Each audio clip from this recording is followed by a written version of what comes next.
The bell is rung. I'm Josh Razauskas, and welcome to InRingReality. And it did indeed happen. Just like we talked about yesterday in yesterday's episode, AJ Lee officially made her return to WWE. And let me tell you, they did this perfectly. They did a little bit different than I thought they would do because they had it as the main event segment. They made people wait the entire show instead of having it kick off the show, which I thought was a little bit of an interesting choice, but a good choice because it built and built and built through the entire night. So, how did it go down? Well, Becky Lynch shows up first to SmackDown. You think she's by herself. Then Seth is up in the skybox in the Allstate Arena. And he introduces the greatest women's wrestler of all time, the man Becky Lynch. Becky comes down, runs down Chicago, calls out CM Punk, runs down CM Punk. CM Punk comes down and says, I'm going to give you one chance, Becky. One chance, because this has nothing to do with you. This is about your coward of a husband who's hiding up in a skybox right now. That's who this is really about. And Becky said, no, this is about me. And aren't you embarrassed for showing your face?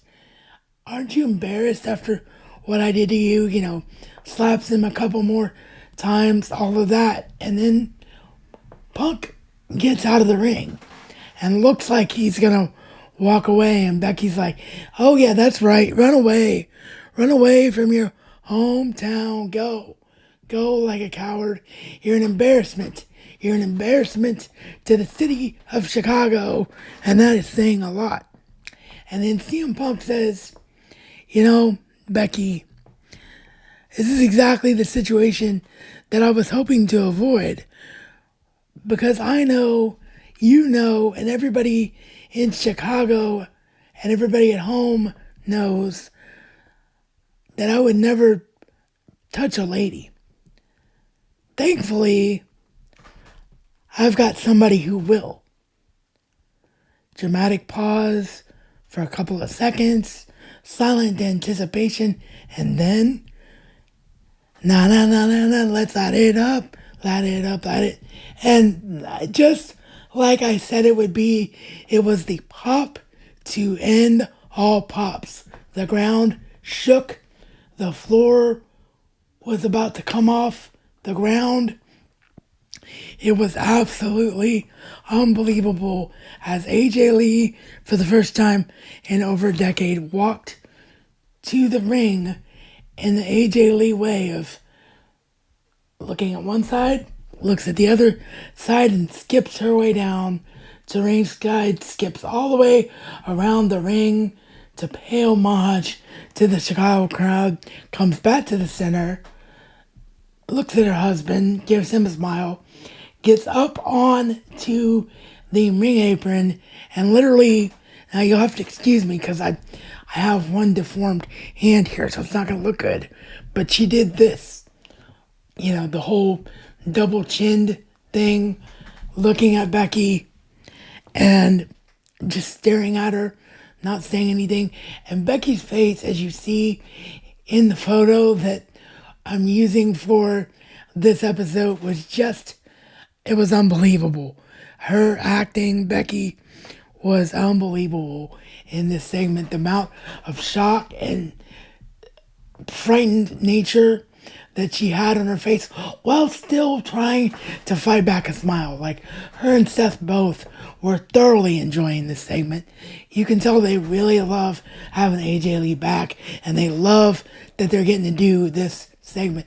Don't get me wrong, I think there was real animosity between CM Punk and the two of them, especially between CM Punk and Seth Rollins. But I think over time, the more time that Punk has been back in the WWE ring, I think they have all gotten tremendous amount of respect for one another because this segment was just fan-freaking-tastic. But anyway, AJ just does her thing as Becky is trying to beg her off. Said, whoa, whoa, whoa, wait a minute. Let's not be rash here. She starts to run away a little bit, and AJ Lee with the Lou Fez press and just lays into her with a bunch of punches, lays into her with a big slap out of a headlock. She didn't do the Widow's Peak. The Widow's Peak. I was trying to remember, is that the name of it? Because it's been a while since she's put it on someone. But she didn't do the Widow's Peak Octopus Submission. She didn't do that in this opening segment. So I think she's saving that for the actual matchup, which will 99.99999% be announced for WrestlePalooza probably as early as Monday night on Raw. But this thing was just tremendous. And, Becky, after being beat down, is stumbling out of the ring, can barely stand. Seth is afraid to get in the ring because he doesn't want to get in the middle. He's afraid to jump the ring apron after coming down to the ring from the skybox, is what I meant to say, because he doesn't want to get in the middle of this. He finally jumps over the barricade to grab Becky and literally is carrying Becky over his shoulder like a nap potato sack. And CM Punk and AJ Lee with the prototypical trademark AJ Lee running jump hug into his arms as Becky and Seth don't know what to do on the rampway. Seth is screaming at the two of them like, are you kidding me? This is ridiculous. It was just brilliant. And then after SmackDown went off the air, this is really, really cool, because after SmackDown went off the air, WWE kept the cameras rolling in Chicago at the Allstate Arena, and they put up a YouTube exclusive, and they showed that AJ Lee celebrated with the crowd, and in her celebration, AJ had in her possession the Intercontinental Championship of Becky Lynch. So they're teasing that maybe we're going to get a one-on-one match down the line between Becky and AJ for the IC title as well. So it was perfect. It was perfectly well done. It was WWE doing an AEW, but in their own way, by not saying AJ Lee's name until the crowd with the AJ Lee chants, until the moment that she came out, the holy shit chants all segment long. Just tremendous stuff. And I reiterate what I said yesterday. This is a great thing for the future of WWE to have AJ Lee back. And I cannot wait for WrestlePalooza live on ESPN Unlimited here in the States, or if you're international, on Netflix on September the 20th at 7 p.m. Eastern Standard Time, because man, oh man, it's gonna be something. It is gonna be something, because this was a good rest of SmackDown too, because it opened with John Cena. John Cena was the opener. Very grateful to the Chicago crowd, talking about how it was his last time in Chicago, last ever time on SmackDown, talking about the gratefulness of his career, thanking the fans for sticking beside him the whole way, even though, they had the rocky road with the whole Rock and Travis Scott heel turn thing not doing what it's supposed to be doing. Says that's all he wanted to do tonight was come and say thank you. Then United States Champion Sami Zayn comes out. And thanks John for everything he's done. Thanks him for the opportunity all those years ago of his first main roster match in the U.S. Open Challenge, asked John's permission to bring back the U.S. Open Challenge, which John loves, then gives John a shot at the U.S. title himself, and Sammy and John have an absolute banger of a U.S. title match. If you have the ability to see the full version, whether that's you live internationally or you have another way to see it, without the commercial breaks. This was a tremendous TV match, and a lot of near falls, a lot of homage just to other favorite opponents of John Cena, Edge, Randy Orton, CM Punk. It was just great stuff. And then the final segment is both men are down in the center of the ring, and then, well, here comes the Beast. Because the Beast, Brock Lesnar, comes out. I don't like the guy, never have. He's never done anything for me. But he does move needles. He does get button seats. So you can't say anything but that. Not going to talk about the lawsuit stuff because we don't know what's going to happen there. And we don't know what did happen there. So let's just kind of put a pin in that and focus entirely on the wrestling aspect. So Brock Lesnar comes down, doing his Brock Lesnar thing. F5 Sammy has collateral damage, gives John 2 F5s, walks out of the ring and says to the camera, backstage in the gorilla position, "Hey John, I'll see you at WrestlePalooza, bitch," and walks out. So that was a really cool opening segment. Then we had the women's U.S. title was also on the line.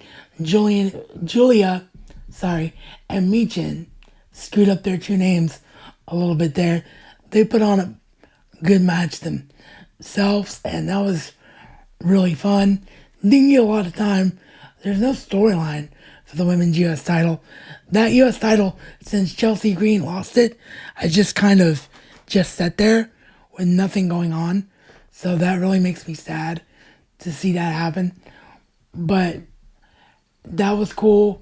Aleister Black and Damian Priest put on another great match. These matches are a lot like the Raw matches between Sheamus and Rusev right now. And the fact that they're just banger matches.